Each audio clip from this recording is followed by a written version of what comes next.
Simposium 4 ini akan dipandu oleh moderator yang terhormat Dr. Dr. Bintang Inke Magdalena Sinaga, Magister Kedokteran Paru, Spesialis Paru Konsultan FAPSR. Saya akan membacakan CV singkat dari moderator.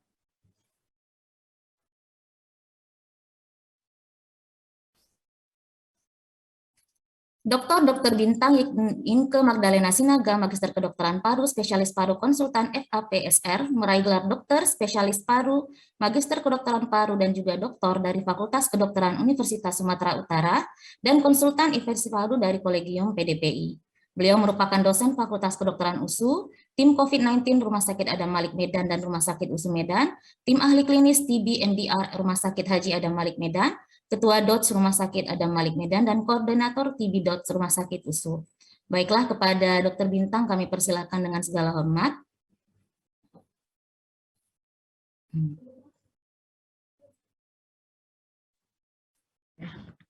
Terima kasih kepada Dr. Raudiah Putri Syarih atas kesempatan yang diberikan kepada saya.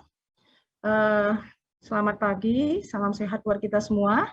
Pagi ini kita akan mendengarkan dua pembicara yang akan mempresentasikan presentasinya, yaitu duanya ini adalah mempresentasikan tentang tuberkulosis. Yang pertama adalah Dr. Elina Burhan, MSc, spesialis paru konsultan, dan yang berikutnya adalah Dr. Sudarsono, spesialis paru konsultan. Ini yang pertama Dr. Erlina ya, Dr. Raudah ya. Izin dok, ada kendala, bisa di Dr. Sudarsono dulu dokter. Oke, terima kasih Dr. Raudah. Dr. Sudarsono itu TB resisten obat ya? Begitu, ya, benar? Oke. Ya. Kita karena ada sedikit kendala, mungkin Dr. Elina belum bisa masuk, maka yang pertama yang akan membawakan presentasinya adalah Dr. Sudarsono, spesialis paru konsultan, dengan judul Dr. Sudarsono adalah pulmonologi dan ilmu kedokteran respirasi Fakultas Kedokteran Universitas Airlangga, merupakan ketua divisi infeksi di pulmonologi di Universitas Airlangga, tim ahli klinis di, kemudian juga adalah ketua koalisi organisasi profesi untuk penanggulangan tuberkulosis atau KOPI-TB Jawa Timur, ketua tim Pokja, dan anggota technical working tuberculosis resistant obat. Pendidikan beliau adalah Fakultas Kedokteran dari Unair 1984 dan juga dokter spesialis paru dari Unair dan sebagai konsultan infeksi paru dan program dokter dari FK Unair 2015. Untuk mempersingkat waktu, kami persilakan kepada Dr. Sudarsono untuk mempresentasikan papernya, dok. Kami persilakan, dokter. Terima kasih, Dr. Bintang. Izin saya share screen, ya? Iya, dok. Ya.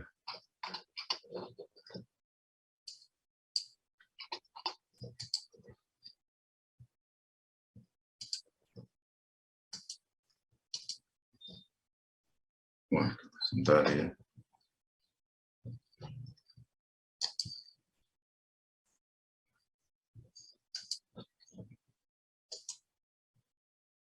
Ya, sudah kelihatan Dr. Bintang?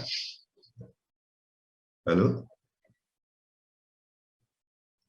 Sudah, dok. Sudah ya, baik. Tolong saya diingatkan kalau ada yang suara atau apa, suara jelas ya? Suara jelas, ya, oke, sudah kelihatan ya, mudah-mudahan lancar, tidak ada gangguan. Assalamualaikum warahmatullahi wabarakatuh, selamat pagi kepada semua, dan terima kasih atas waktunya, sudah diberi kesempatan untuk sharing ya tentang tata laksana TB resisten obat yang kita kenal sebagai TBRO. Jadi waktunya 25 menit, ini slide-nya ada 50-an, jadi nanti saya tidak akan terlalu detail setiap slide untuk dinarasikan. Jadi sekedar untuk kita kalau mau bicara TBRO, mungkin kita juga perlu tahu secara epidemiologi seperti apa. Ya. Jadi ini kita bisa lihat di sini.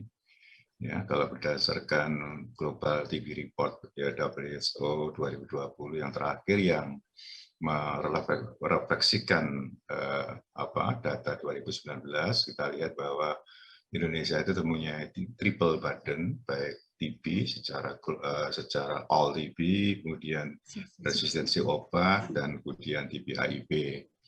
Jadi yang menarik itu yang di tengah aja yang kita lihat ya. Jadi kalau dulunya itu di report sebelumnya itu kita berada di ranking 7, ternyata pada tahun berikutnya kita malah naik menjadi ranking 5. Ya, itu mungkin tidak lepas karena memang daya deteksinya menjadi lebih baik sehingga temuannya lebih banyak. Nah, ini adalah proporsinya seperti ini. Ya, India, Cina, ini kalau ini secara umum yang tadi ya, bukan TBRO. Ya, jadi India, Cina, Indonesia, dan seterusnya. Nah, yang penting juga perlu diketahui bahwa sebenarnya Bapak Presiden itu sudah mencanangkan ya, komitmen Bapak Presiden dalam penanggulangan TB di Indonesia yang pernah dicetuskan ya, pada bulan April tahun 2020, ya, di mana di sana ada 3 arahan soal percepatan pengurangan TB, yaitu pelacakan secara agresif walaupun di dalam masa pandemi COVID, yaitu 1, diagnostik maupun pengobatan harus tetap berlangsung, tidak boleh berhenti atau tertunda-tunda karena adanya pandemi COVID. Kemudian yang tidak kalah pentingnya itu adalah upaya lintas sektor. Apalagi kalau menyangkut TBRO, sepertinya dengan hanya dari aspek medis saja tidak cukup, tapi perlu juga aspek-aspek non-medis untuk ikut terlibat ya, dalam penanggulangan TB, khususnya adalah TBRO. Nah, sebelum kita masuk ke lebih jauh, tentunya para sejawat saya kira sudah tahu apa itu resistensi obat TB, tapi kita refreshing lagi ya. Jadi ada beberapa definisi ya, ada MDR, ada poliresisten, ada TB resisten, TBRE, dan seterusnya ya. Kalau MDR saya kira sudah tahu semua, itu resistensi terhadap 2 obat utama, yaitu isoniazid dan rifampicin, baik dengan OAT lini pertama maupun tidak. Sedangkan kalau poliresisten itu lebih dari 1 OAT yang resisten ya. Jadi selain dari kombinasi obat isoniazid dan rifampicin. Jadi artinya pokoknya bukan INH dan rifampicin. Misalnya resistensi terhadap isoniazid etambutol, ya, itu namanya poliresisten, atau rifampicin etambutol, nggak ada INH-nya kan, jadi namanya poliresisten ya, dan seterusnya. Kemudian ada terminologi yang sangat-sangat sering disebut-sebut, yaitu adalah TB resistensi rifampicin atau yang disingkat dengan TBRR. Ya, kalau ini adalah resistensi terhadap rifampicin. Ya, jadi berdasarkan pemeriksaan genotyping. Ya. Jadi bisa dalam bentuk akhirnya nanti bisa dalam bentuk monoresisten, poliresisten, atau bisa jadi TB MDR atau TB HDR. Nah, ada lagi istilah yang lain, yaitu namanya pre-HDR. Nah, kalau pre-HDR ini ada suatu updating. Ya, kalau dulu pre-existent itu resistensi terhadap quinolone atau obat-obat injeksi kanamisin misalnya. Tapi yang sekarang itu sejak kanamisin atau obat injeksi tidak direkomend lagi, maka terminologi atau definisi ini berubah, yaitu yang dimaksud pre-HDR adalah bila pasien MDR ditambah dengan adanya resistensi terhadap quinolone apapun. Kemudian yang HDR ya, kalau dulu yang dimaksud adalah resistensi pasien MDR plus resistensi terhadap quinolone plus obat injeksi, namun yang sekarang adalah pasien MDR plus resistensi terhadap quinolone ditambah dengan minimal 1 obat dari grup A. Nanti grup A itu bisa dilihat di slide berikutnya apa saja itu. Misalnya bedaquiline atau linezolid. Nah, kita lihat sekarang itu ini sama ya, seperti kayak COVID itu pedomannya ya, kalau dalam 2 tahun itu ada pembaruan ya pada TB drug resistant, DR, drug resistant TB, itu juga ada selalu updating ya. 2011 keluar guideline the programmatic management of drug resistant TB. Kemudian ada update tahun 2016 ya. Kemudian sampai pada 2020 ada updating lagi. Updating ini tidak lepas karena memang ada alasannya. Yang pertama memang dari guideline yang sebelumnya itu memang cure rate-nya kok masih rendah ya, sehingga perlu ada suatu updating untuk meningkatkan cure rate yang sebelumnya rendah. Nah, salah satu hal yang menarik di dalam updating itu adalah masalah grouping ya, atau pengelompokan kategori obat TB. Jadi kalau tahun 2011 itu ada 5 pengelompokan ya secara hierarkis, di mana second line parental agent cannabis itu menjadi yang di atas sendiri, kemudian quinolone ya, kemudian obat-obat yang lain sampai yang obat grup kelima itu obat yang belum jelas ya efikasinya. Namun 2016 terjadi perubahan ya, quinolone sekarang malah menjadi nomor paling atas ya. Kemudian selanjutnya juga muncul obat baru yaitu bedaquiline dan dilanamid. Nah, itu pun masih pada grup D, tapi pada grup 2020 ya, sesuai dengan perkembangan studi-studi, bukti-bukti klinis, bukti-bukti ilmiah, ternyata memang perlu dibagi menjadi 3 grup, di mana grup A itu adalah grup yang tertinggi nilainya, yaitu levo, bedaquiline, linezolid. Kemudian grup B yaitu clofamicin, psilocybin, dan grup C adalah ethambutol, dilanamid, dan seterusnya. Ya, semua susunan ini mempunyai nilai hierarkis. Nah, di sini kelihatan kalau kanamisin dan sebagainya di tahun 2011 sampai 2016 itu masih nampak, tapi tahun-tahun 2020 maka kanamisin, gabromicin ya, obat-obat injeksi yang biasa dipakai sudah tidak direkomendasikan lagi. Nah, ada beberapa perbedaan ya, ada pedoman 2016 dan pedoman 2020 ya. Jadi sebenarnya masing-masing ada regimen jangka pendek dan jangka panjang. Ya, kalau yang 2011 belum ada istilah jangka pendek, semuanya bersifat jangka panjang. Nah, tapi kalau 2016 sudah ada tambahan jangka pendek di samping jangka panjang. Nah, apa bedanya dengan 2020? Ya, kalau pada 2016 itu masih mengandung obat injeksi, tapi kalau yang 2020 semuanya oral, lamanya sama. Sedangkan untuk jangka panjang, ya durasinya sama, ya dasar pengelompaannya yang berbeda, yang seperti yang disebutkan tadi. Nah, jangka panjang ini disebut juga regimen individual. Nah, ini adalah yang perlu diketahui oleh kita semua, kapan kita curiga pasien itu suspek TB RO ya, ada 9 kriteria. Saya kira tidak perlu saya baca satu persatu ya, yang penting itu ada TB gagal pengobatan, relapse ya, dan sebagainya. Kemudian mari kita lihat sekarang yang terbaru ya, paduan jangka pendek ya, kadang-kadang disebut dengan short regimen, sehingga singkatannya itu STR. Jadi STR itu adalah paduan jangka pendek. Ya, jadi kalau kita sebelum berikan pengobatan jangka pendek, kita harus mengaji dulu riwayat pasien seperti apa, anamnesa datang penunjangnya seperti apa. Kemudian dari semua data ini kita akan melihat apakah kriteria untuk mendapatkan jangka pendek ada atau tidak. Ya, jadi memang rupanya ini menjadi menu utama ketika pasien TB RO untuk mendapatkan jangka pendek. Nah, kalau memang kriteria terpenuhi, ya maka diberikan jangka pendek. Ya, regimen ini kadang-kadang regimen yang bersifat standar. Kemudian kalau tidak, berarti harus pakai paduan jangka panjang. Nah, ini secara detail akan lihat seperti ini. Ini adalah kriteria di mana pasien ini bisa diberikan obat jangka pendek ya. Jadi ini saya tidak akan bahas secara detail karena pasti waktunya tidak cukup ya. Kemudian nah ini kriteria untuk beberapa jangka pendek itu ini ya. Jadi tidak boleh ada resisten terhadap quinolone.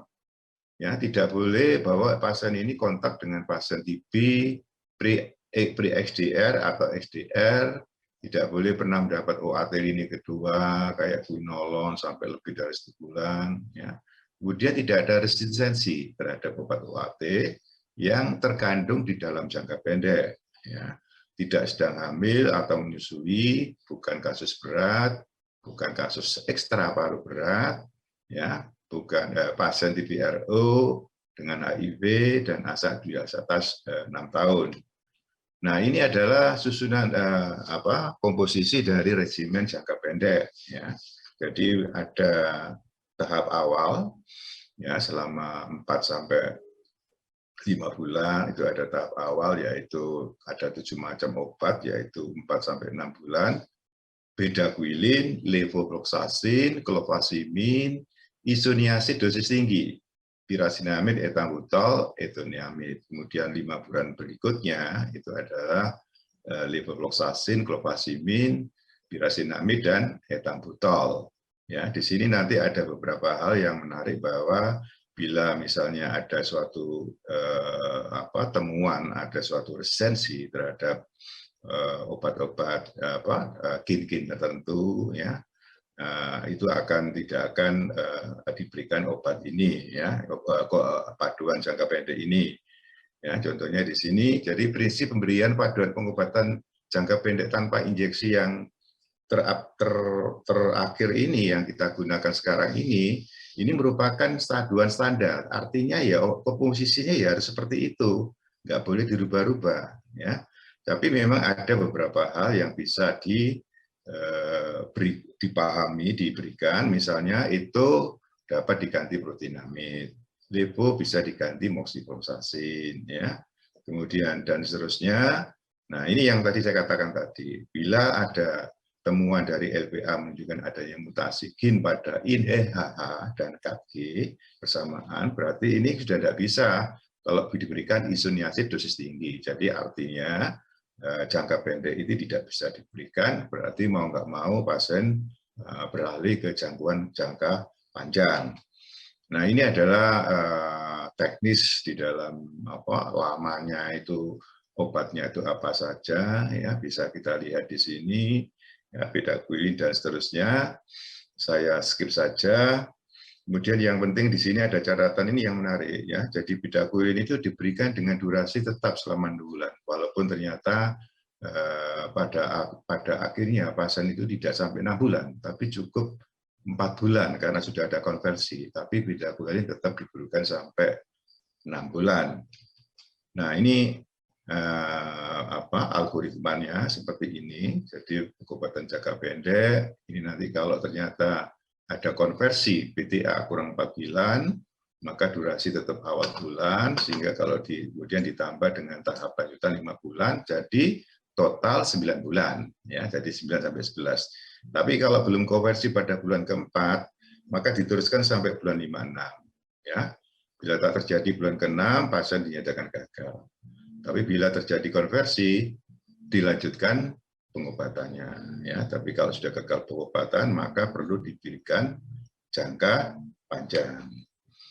Nah, ini prinsipnya, ya, lainnya. Jadi kalau memang jangka pendek ini sudah dimulai, kemudian dari hasil line probe assay atau drug sensitivity test menunjukkan quinolone ternyata resisten, padahal baru dimulai pengobatannya ini, maka langsung saja ditutup, jangan diteruskan, tapi dinyatakan sebagai gagal karena perubahan diagnosis. Dan kemudian pasien itu dibuka register baru untuk diberikan pengobatan jangka panjang. Begitu pula jika ada intoleransi, ya. Bila ada toleransi, misalnya terjadi suatu efek samping yang berat karena salah satu komponen obat jangka pendek ini, maka dinyatakan juga yang tidak bisa ditolerir dan memang harus di stop, maka menjadi obat paduan ini tidak bisa diteruskan, maka disebut sebagai gagal. Kemudian ditutup dan kemudian dipikirkan untuk diberikan jangka panjang. Ya, jadi ini adalah beberapa catatan, ya, yang mungkin. Nah, kalau sekarang sudah terjadi konversi, ya, biarkan, maka durasi pengobatan jangka panjang dapat dilanjutkan. Jadi misalnya orang itu di switch dari jangka pendek ke jangka panjang, tapi sempat terjadi suatu konversi, ya, maka yang sudah didapat itu ya pada waktu jangka pendek itu tetap dihitung. Jadi kemudian dilanjutkan jangka panjang, tidak perlu dihitung mulai nol. Nah, beda kalau bila pasiennya itu belum mengalami konversi, ya, piakan, maka pengobatan harus dengan paduan jangka panjang harus dimulai dan dihitung mulai awal. Nah, ini adalah dosis-dosisnya. Ya, dosis-dosisnya itu para teman klinisi yang ada di layanan itu tinggal melihat tabel ini yang tersedia di meja masing-masing dan mengikuti saja berat badannya berapa, maka dosisnya berapa, itu kita bisa melihat di sini. Juga ada beberapa petunjuk bagaimana meminum obat bedaquiline. Nah, pemantauan ini juga sangat penting, ya. Jadi memastikan bahwa pasien itu sedang betul-betul meminum obatnya, ya. Dan perkembangan klinisnya gimana, dan seterusnya, ya. Kemudian pemantauan harus rutin, ya, karena meliputi klinis, bakteriologis, laboratorium, penunjang lain seperti juga termasuk fototorak. Nah, ini monitoringnya, ya, kalau fisik apa saja.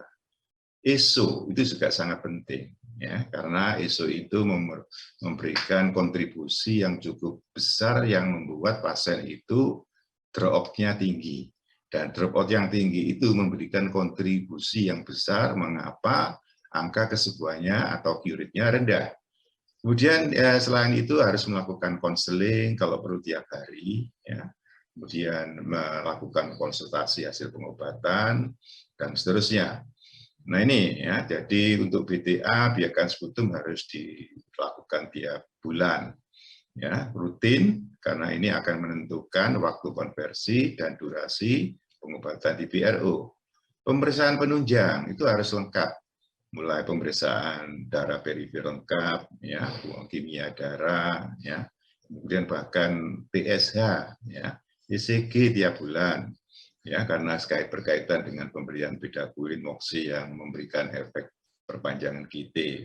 Foto juga demikian, audiometri itu bila kalau pasiennya mendapat obat injeksi, walaupun di sini memang tidak terlalu direkomend lagi. Nah, ini adalah screeningnya, ya, kita bisa melihat pada waktu bulan pertama sebelum pengobatan apa saja. Ya, yang penting ini juga dilihat, ya, screening psikiatri ini juga penting, ya, karena screening psikiatri itu menentukan seseorang ini punya kepribadian seperti apa. Apakah akan gampang mengalami depresi, apakah gampang mengalami putus asa, dan seterusnya kita harus lihat. Dan juga barangkali ada beberapa obat yang justru akan memberikan gangguan psikiatri, juga harus dipikirkan apakah itu dihindari atau diberikan. Ya, kemudian lain-lainnya bisa dilihat. Kemudian pemeriksaan lain juga seperti yang saya katakan, ronsen, ECG, ya, darah perifer lengkap, dan seterusnya termasuk TSA, tes kehamilan juga tes HIV. Nah, ini adalah keterangannya tadi. Kemudian bagaimana untuk jangka panjang? Nah, jangka panjang itu adalah apabila pasien itu tidak memenuhi kriteria untuk mendapatkan jangka pendek. Ya, jadi kita bisa lihat antara lain ini, ya, pasien yang resisten terhadap quinolone, pasien yang sudah masuk dalam kategori XDR, ujian gagal jangka pendek, ya, dan seterusnya yang menunjukkan bahwa pasien-pasien ini nggak bisa kalau diberikan jangka pendek. Oleh karena itu terpaksa diberi, bukan terpaksa, pilihan terbaik adalah jangka panjang. Nah, ini adalah cara membuat regimennya. Jadi regimennya itu gampang. Ini adalah pengkategorian yang disebutkan tadi. Jadi milihnya itu 5 obat, ya. 5 obat itu diberikan semua grup A dan grup B. Jadi seperti ini, ya, bedaquiline, levofloxacin, ya, atau moxi, linezolid, clofazimine, psigoserin, ya, 5 obat. Nah, ini sudah. Kemudian fase selanjutnya seperti yang terlihat levo atau moxi, linezolid, psigoserin, dan clofazimine atau psigoserin. Nah, kalau ternyata memang dari grup grup A dan grup B itu ada satu yang tidak terpenuhi, ya, karena misalnya ada faktor intoleransi atau mungkin ada resistensi, ya, maka terpaksa jumlah 5 itu harus tetap dipertahankan, yaitu mengambil dari grup C, ya. Jadi seperti itu. Nah, itu seperti ini. Ya. Nah, contohnya seperti ini, ya. Misalnya Bedaquiline tidak bisa diberikan, ya, karena ada Lorenzi. Berarti pilihannya kan jatuhnya pada levolinisulid 2. Kemudian Clova Siklo 4. Nah, berarti jumlahnya hanya 4. Kalau 4 kurang, padahal kita harus memberikan 5. Yang 1 diambil dari grup C. Nah, contohnya di sini misalnya etambutol. Nah, sebagai contoh bisa dilihat di sini. Levolinisulid, clofasimin, sikloserin, kemudian etambutol. Ya, inilah cara membuat jangka pendek, jangka panjang atau individual. Nah, ini adalah dosis-dosisnya yang mungkin nanti tidak akan saya bahas satu persatu. Ya, kemudian, nah ini yang penting juga durasi pengobatannya itu tidak selalu 24 bulan. Bisa 18 sampai 24, tergantung kapan waktu terjadi konversi biakan dari positif menjadi negatif. Kalau konversinya sudah bulan ke-1 sudah ada, mungkin hanya 18 bulan. Tapi kalau sudah terjadi bulan 2, rumusnya ditambah ini, ditambah 16. 2 plus 16 berarti 18 bulan juga. Kalau antara 3 sampai 7, ya bisa 19 sampai 23. Kalau 8, ya ditambah 16 jadi 24. Tapi kalau sampai bulan setelah ke-8 masih belum konversi, ya sudah jangan diteruskan, berarti gagal pengobatan. Nah, ini pemeriksaan awal yang perlu diketahui, ya. Jadi pemeriksaan awal itu tadi sudah disebutkan, untuk jangka panjang ini perlu juga pemeriksaan yang tambahan, yaitu albumin. Terutama kalau pasien ini nantinya akan mendapatkan tiranamid, ya, atau audiometri kalau ternyata pasien ini terpaksa diberikan obat injeksi, yaitu amikasin atau streptomisin yang sebenarnya merupakan pilihan-pilihan terakhir. Ya, kemudian ini adalah monitoringnya jangka panjang itu apa saja, ya, awal apa saja, selalu di sini ada screening psikiatri, ya, kemudian PTA, kultur, LPA, dan seterusnya. Kemudian bulan berikutnya apa saja, ya. Nah, ini juga ya sama, ini adalah kelanjutannya, ya. Nah, ini efek samping, ya. Efek samping itu penting. Jadi memang di dalam layanan itu ada checklist. Jadi ada lembar checklist yang menyatakan apa saja. Jadi kalau pasien itu kalau ada keluhan, mungkin diem, tapi kalau checklist ada mual, ada muntah, ada ini, maka orang itu tinggal ya atau tidak. Nah, ini adalah contoh kalau all oral itu ternyata dari checklist itu kebanyakan mual muntah, ya. Kemudian berikan asam urat, kemudian anemi dan seterusnya. Nah, ini kalau secara keseluruhan seperti ini. Yang terbanyak perubahan warna kulit, mual muntah. Ini berdasarkan checklist yang dilakukan. Nah, inisiasi pengobatan TB yang penting di sini inform consent, ya, KIE, inform consent, ya, kemudian menentukan paduannya, ya, kemudian persiapan harus dimulai juga disiapkan.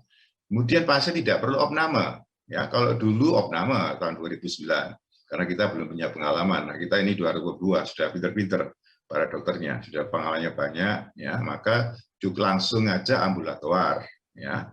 Jadi apa saja yang perlu harus dilengkapi bisa dilihat di sini. Jangan lupa protokol kesehatan.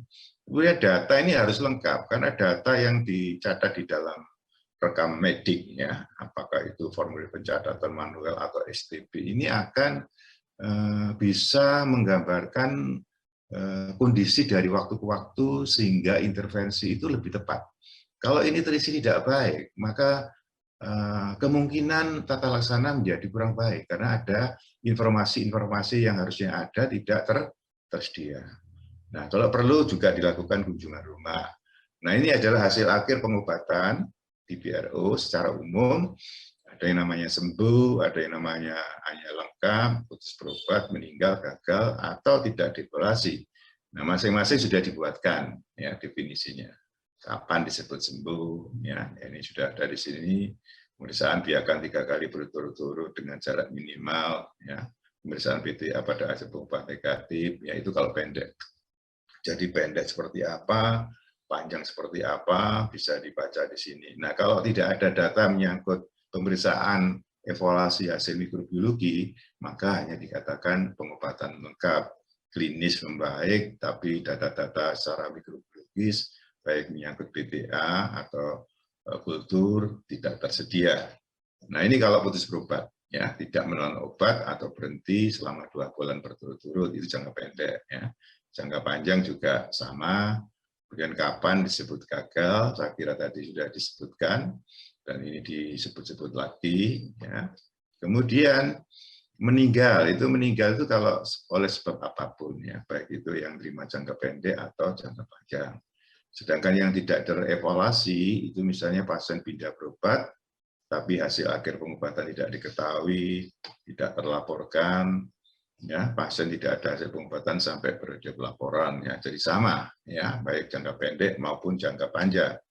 Ya, sebagai ringkasan dari apa yang sampaikan ini, mudah-mudahan bisa mengena dan bisa dipahami bersama oleh teman-teman yang hadir, ya. Jadi poin yang pertama yang ingin saya sampaikan itu adalah bahwa jumlah kasus DPRO, kalau kita lihat dari slide pertama itu kelihatan, ya, kita dari ranking 7 menjadi ranking 5, artinya banyak kasus-kasus DPRO yang ada di lingkungan kita ini. Nah, cure rate itu memang kalau dilihat itu pada waktu pedoman-pedoman pertama itu masih sebesar 50%, kemudian drop-out-nya juga tinggi. Ya, itu artinya bahwa regimen-regimen yang di dalam pedoman-pedoman itu mungkin kurang bagus. Oleh karena itu perlu ada suatu updating, yaitu berdasarkan dari hasil-hasil penelitian atau bukti-bukti ilmiah, ya, sehingga muncullah ada yang disebut STR, kemudian skala oral, kemudian pengelompokan obat TB menjadi berubah-ubah, yang dulunya misalnya bedagulin dulu masih menjadi di bawah, kemudian naik menjadi tertinggi, dan seterusnya.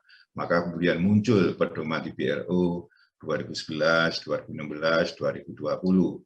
Nah, pengelompokan kategori obat TB yang tadi saya sebutkan itu menjadi dasar dalam buat regimen individual atau sebut regimen jangka panjang.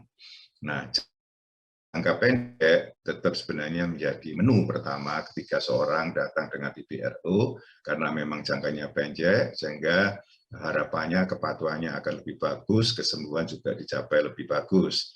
Nah, kalau memang ini tidak bisa dicapai, maka diberikan regimen individual atau regimen jangka panjang.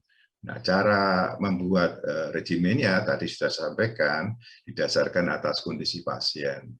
Misalnya fungsi organ, toleransi obat, pola resistensi, di mana misalnya pasien ini ada resistensi terhadap quinolon, ya tidak mungkin diberikan obat jangka pendek, ya, dan berarti ya harus dengan individual. Jadi disesuaikan dengan kondisi pasien tersebut, ya, baik menyangkut fungsi organ, toleransi, pola resistensi, dan lain-lain.